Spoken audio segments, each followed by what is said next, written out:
అన్నట్టుగా మీ అందరూ ఆయన పాట వినే ఉన్నారు. అలాంటి ఆయనకు కూడా భగవద్ అనుగ్రహం సర్వకాలములు కలుగాయని గోపాలకృష్ణ భగవానికి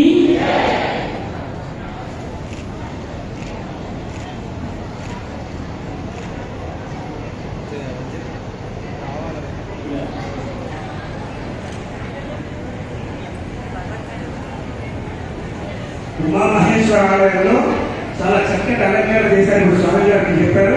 దయచేసి ఒకరి మీద కాకుండా ఒక క్రమసంఖ్యలో వెళ్ళండి. మీ అందరికీ దర్శనం కావాలనే భావనలో ఒక 2 గంటలు కష్టపడి ప్రసాద్ పంతులు గారు చేశారు. అందరూ దర్శనం చేసుకుని వెళ్ళవలసిందిగా కోరుతున్నాం. మరి ఇంటి కార్యక్రమాన్ని జరుపుకునేటట్టుగా సహకరించినటువంటి ఇక్కడకు వచ్చిన మీ అందరికీ మరియు బ్రహ్మశ్రీ పదవుల మేఘరాశి గురువు గారికి కూడా మరొకసారి పాదాభివందనం చేసుకుంటూ ధన్యవాదాలు జరుపుకుంటున్నాం. ఎల్లుండి